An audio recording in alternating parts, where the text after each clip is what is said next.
안녕하세요. 그동안 현희씨 채널에 사연을 몇 가지 보내줬던 유부남인데 그동안 40대 가까이 살면서 참 젖같은 연애 그리고 여자들과의 관계 많은 일들이 있어서 마지막 연애를 하고 결혼에 골인을 했었던 사연을 보내보고자 해. 때는 2020년도 시절.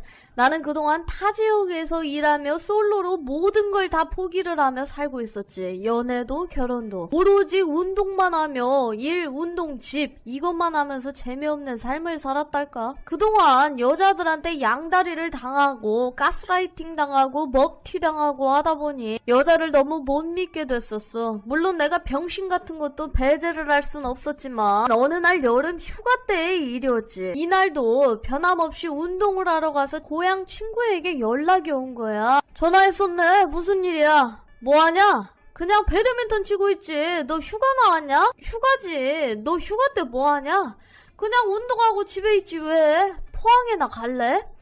포항에는 왜? 니랑 나랑 둘이서 여자친구가 포항에 있는데 오라고 해서 가려고 하거든. 네가 여자친구가 있다고? 수십 년 동안 같이 어울려 지내던 고향 친구가 여자친구가 생겼다는 게 너무나 놀랄 일이었어. 키도 작고 잘생긴 인물은 아니었거든. 여자친구 같은 얘기를 하지 않는 친구이기도 했고, 그래서 뭐 어떻게 만났냐, 얼마나 만났냐, 이쁘냐 등등 기본적인 것만 물어보고 휴가이기도 해서 친구가 놀러 가자고 해서 그래 기대는 안 하지만 가보자 이렇게 해서 운동을 마치고 포항으로 넘어가게 된 거야. 가는데 대략 2시간 정도 걸렸는데 밤 11시가 다 되어 가는 거야. 친구는 10분 정도 먼저 도착해 여자친구가 있는 카페에 가 있었고, 가니까 여자 둘이랑 같이 있는 거야. 나는 처음에 낯가림이 좀 있는 편이라 가자마자 인사만 하고 별다른 얘기는 못하고 있었지. 그런데 여자애들이 진짜 어리게 보였어. 그래서 몇 살이냐고 물어보니 당시 29살. 그러면서 나랑 7살 차이가 나는 어린 동생들이었고, 얘들이 말을 하니까 이런저런 비속어를 쓰더니 좀 날라리 같더라고. 여기서 친구의 여자친구를 친여친이라고 칭을 하고 또 다른 여자를 그녀라고 칭하도록 할게. 횟집을 가기로 해서 거기서 술자리를 가졌고, 오랜만에 여자들과 술을 한잔하니 술이 안 취하는 거야. 그냥 기분 좋게 마시게 됐어. 횟집에서 1차를 마무리하고 2차로 노래방에 가자고 하길래 갔고, 친구는 자신이 여자친구랑 걸어가고 나는 그녀와 같이 뒤따라 걸어가게 됐는데, 걸어가며 얘기를 하다가 신호등이 바뀌었길래 빨리 건너가야겠다 하면서 손을 잡고 잠깐 뛰었는데 그 뒤로 손을 잡고 걸어가게 됐어. 술 기운도 조금 있었지만 오랜만에 여자 손을 잡아보는 거라 싫지도 않았고, 그렇게 노래방에 들어가 맥주 과일을 시켜서 한 잔씩 시키고 이때부터 텐션이 올라 재미있게 부르고 지르고 했지. 친구는 여친 옆에서 나는 그녀 옆에서 이미 정해진 것처럼 서로 각자 앉아서 술을 마시며 불렀고, 친구놈이 취한 거야. 그냥 취해서 자고 그러면 괜찮은데 이 새끼가 내가 앞에 있는데 여친이랑 키스를 하면서 스킨십을 했지. 신경 안 쓰고 노래를 부르며 맥주를 계속 마셨고, 그녀와 같이 얘기도 하며 맥주를 마시다가 소주를 마시니 취하게 되는 거야. 알딸딸한 정도? 노래방에서 정신없이 놀아서 무슨 얘기를 주고받는지 기억은 안 나는데 같이 셀카를 찍으면서 노래를 부르면서 놀았지. 친구놈은 계속 스킨십을 하면서 키스를 하고 쪽쪽거리고 아무튼 신나게 놀았어.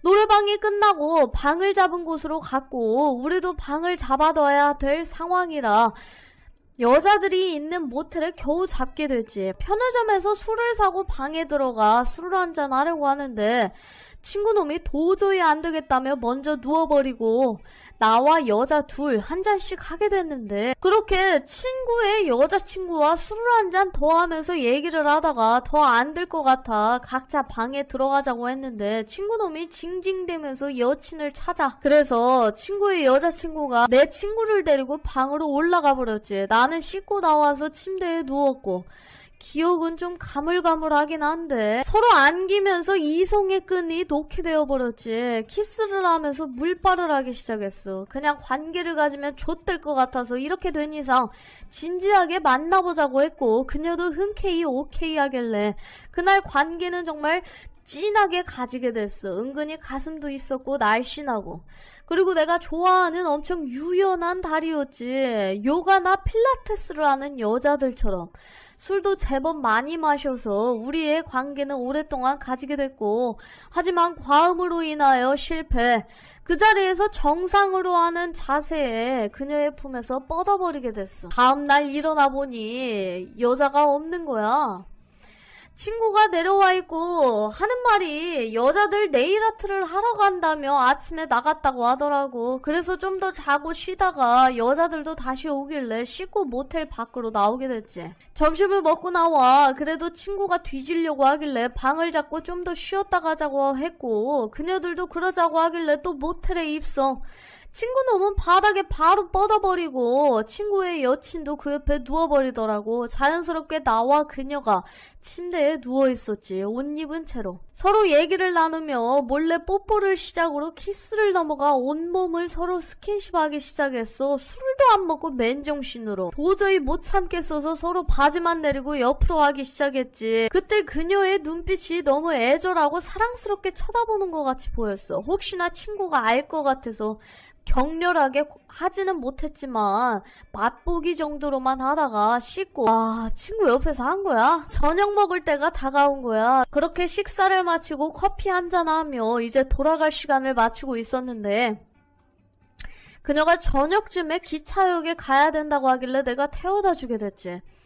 연락처를 교환을 받고 그때부터 우리는 진지하게 만남을 가지자고 약속을 했어. 그녀는 경기도권에 살았고 나는 경남 끝자락. 매일 그녀와 연락을 하며 시간을 보냈고 2주 뒤에 대구에 결혼식이 있다고 하길래 간다고 하는 거야. 그때 마침 학교 친구들 술자리가 있어서 가게 됐지. 친구들한텐 양해를 구하고 같이 노는 걸로 결정이 돼. 또 그날 모텔에 가서 우리는 못다한 역사를 제대로 이루게 됐지. 이때부터 우리는 불이 붙게 되었고, 모텔에 나와 내가 사는 지역으로 내려와 우리 집에 왔고, 우리 집에 와 이틀 동안 쉬었다 갔는데 우리는 매일 하루 종일 관계만 가졌어. 처음에는 궁합이 잘 안 맞았나 하면서 생각을 했는데 관계를 갖다 보니 서로 맞춰주게 되는 거였더라고. 이렇게 내가 사는 집에 온 계기로부터 우리는 원하진 않았지만 이때부터 동거를 하기 시작했어. 이유야, 경기도의 코로나 확산이 제일 큰 원인이었고 일이고 뭐고 아무것도 할 수 없는 상황이 되어버렸으니 내가 사는 지역에는 그나마 덜 했었거든. 그런데 항상 좋을 일만 있을 것 같은 일이 나쁜 일도 나중에는 찾아오더라고. 그녀와의 일어난 일은 아니었지만 우리 만나게 해줬던 고향 친구가 여자친구와의 채무의 관계가 생겼는데 친구의 여친이 갚지를 못하고 있었던 거지. 말로는 2, 3일 뒤에 다시 돌려준다고 하며 300만 원을 빌려가 놓고는 못 갚고 있었고 나한테까지 빌려달라고 하면서 안 되겠냐 하고 물어보는데 그녀에게도 얘기를 해본 거지. 돈 씀씀이. 그리고 그녀에게도 카드를 빌려 쓰고 아주 그냥 개판이었지. 한도가 330만 원이었는데 그걸 다 긁었더라. 친구의 여친이. 결국에 친구는 여자친구랑 헤어졌고 돈 받는 것도 엄청 오래 걸렸어. 그래도 갚긴 갚았는가 봐. 고소도 들어가고 그래 이래야 돈을 갚지. 공증에 법률 테두리 안에서 사기 혐의도 되는. 아무튼 여기까지 헤어지고 결론은 겨우겨우 돈 다 받아냈어. 이자까지 쳐서. 그리고 어느 날은 다툰 적도 있었는데 여자라는 존재가 참 피곤한 존재라고 생각을 하게 됐어. 화가 나면 분에 못 이겨서 울고 쏘아붙이고 욕하고 그리고 사람을 참 신경 쓰이게 많이 하더라. 동거를 하면서 직장을 잡았는데 거기서 파리가 꼬이기 시작한 거지. 엄청나게 꼬이더라. 연락 와서 만나자, 술 한잔 하자, 남자 소개시켜줄게 하면서 진짜 신경 쓰이게 했고 그래서 나는 가고 싶으면 가도 된다고 했지. 그녀는 그럴 생각이 없었는데 당시에는 왜 그랬는지 질투도 없지 않아 있었지만 이렇게 외줄타기를 하면서 아슬아슬한 동거를 하면서 살아갔어. 그러던 어느 날 우리의 관계는 다시 돈독해지는 계기가 생겼는데 그녀의 부모님을 만나 뵙던 게 엄청 큰 계기가 된 것 같아. 지금으로 따지자면 나를 그만큼 좋아하고 사랑하니까 자신의 부모님도 만나서 소개시켜주고 그런 게 컸던 것 같은데, 이렇게 우리는 싸우지 말고 잘 지내면서 지냈어. 가끔 다투는 일도 있었지만 금방 풀리기도 했고, 그래도 화가 나면 쏘아붙이는 건 여전해. 그래서 나는 서로에 대해 고칠 점 나열을 하면 지켜보도록 하자고 했지. 그렇게 다시 서로 돈독해지면서 불타오르며 서로 맞춰갈 건 맞춰가며 살아가고 있었어. 속궁합도 맞춰가면서 성적 판타지도 많이 해보기도 했지. 교복도 입히고 원피스도 입히고 앞치마만 입히고 하이힐 신고 결박도 해보고 밑에 깨끗이 왁싱도 시켜서 하기도 하고, 다시 아주 뜨거워질 때쯤 판타지를 많이 이루게 된 거야. 이렇게 어려운 연애에서 전환점이 되는 계기가 생겨 나는 그녀를 많이 의지하게 되었고, 그녀가 하고 싶어하는 일이든 뭐든 다 해주려고 하고 있고, 그녀에게 상처도 많이 줬지만 조금이라도 사죄하는 마음으로 진심으로 대하고 있어. 지금은 언제나 사랑하는 사람이고 어떻게 뭐라고 하든 믿어주기로 마음을 먹었지. 순서가 조금 바뀌긴 했는데 만나지 얼마 되지 않았을 때 그녀는 나에게 모든 걸 솔직하게 얘기를 해줬어. 옷장사 사업을 했는데 브랜드 본사에서 먹튀를 하는 바람에 몇 억이나 되는 빚을 지게 됐다고. 나를 만난 당시 거의 다 빚을 청산하고 2천 조금 남아있을 때 나를 만나게 되었다고. 코로나 상황에서 나머지 남은 빚도 처리가 힘들어졌고, 나의 돈이 버려진다고 하더라도 내가 대출을 내서 대신 갚아주며 달달이 100에서 150만원 받으며 열심히 살아가고 있지. 그렇게 나의 부모님은 빚에 대해 모르고 결혼을 진행하게 됐고, 조금이라도 빚 청산하라고 결혼식 축의금을 그녀에게 주기도 했지. 지금은 어느 정도 50% 남아있긴 하지만 그녀가 몸이 너무 약하고 멘탈도 약해서 너무 걱정인 게 많지. 그녀가 네일아트를 배우고 자격증을 따고 싶다고 해서 필기를 합격해서 배울 때 강의료 120만원을 내가 대주고, 내가 봤을 때는 호구는 영원한 호구인가 봐. 아, 왜 그래 진짜. 아니 진짜 내가 욕을 안 할래요.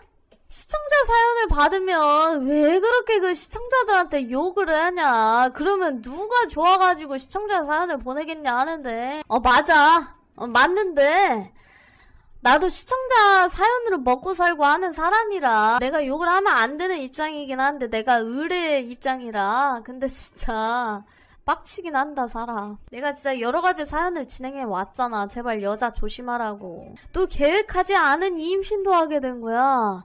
처음에는 임신 테스트기를 사용을 했는데 미세하게 2줄이 나와 병원으로 바로 달려갔는데, 혹시나 잘못 나올 수 있다 정밀 검진을 하자고 했으나 검사 결과 임신은 아닌 것 같고 자궁 근종이라는 혹 같은 거라더라고. 그래서 안심을 하고 있었는데 혹시나 싶어 며칠 뒤 임신 테스트기를 다시 하니 한 줄이 나오는 거야. 역시 아니었구나 하며 다행이라 했는데, 그녀가 업무차 경기도 볼일을 보러 가며 경기도 쪽 병원에 다녀왔는데 그 병원에서는 계류 유산이라고 하는 거야. 어떻게 해야 될지 몰랐고 그녀는 항상 병든 닭마냥 축 늘어져 있고 산후조리 같은 것도 해야 되는지조차 모르고 있었지.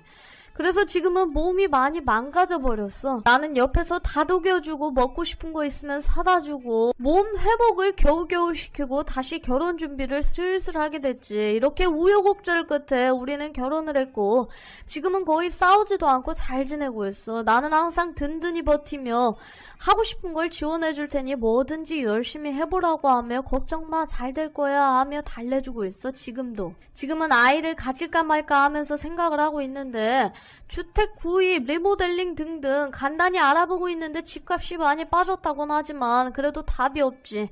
내가 들고 있는 종잣돈이 1억 5천 정도 전세 작업으로 보유 중이고 현재는 그녀를 키우고 있어서. 뭐 누구를 키운다고요? 애를 키우는 게 아니고 그녀를 키우고 있다고요? 일을 하고 있어요? 사마님이 보내주신 사연이구나. 아니 이거 말하면 어떡해. 이거 익명의 사연인데 일하고 있다는 게 다행이네. 저축은 불가능한 상황이며 진짜 삶이 노답인 거야. 구형 아파트 구입을 하더라도 리모델링으로 5천만 원 나갈 판이고 신축 아파트 구입하려니 대출을 1억 이상을 내야 되는 상황. 계속 고민 중이지. 어떻게 잘 살아가려고 많은 생각을 하고 있기도 하고, 다른 친구들이나 동생들이 나는 결혼 제일 못할 것 같다고 하면서 결혼을 어떻게 했냐고 계속 물어봐. 나는 모든 이에게 항상 똑같이 얘기를 해주지. 결혼을 하고 싶으면 여자한테 술을 먹이라고. 이게 정답은 아닙니다. 따라하지 마세요. 이렇게 두서없이 쓰게 됐는데 현이님이 편집을 잘해줄 거라고 믿고 있어. 아무튼 글이 좀 이상하게 많이 꼬여버렸지. 지금은 내 마누라 정말 사랑하는 마음으로 이 사연을 보내주는 거고, 나를 욕해도 좋으나 나의 마누라는 욕하진 말아줘. 세월의 풍파를 많이 겪어서 그러니 이제는 내가 겪고 헤쳐나갈 마음으로 하고 있어.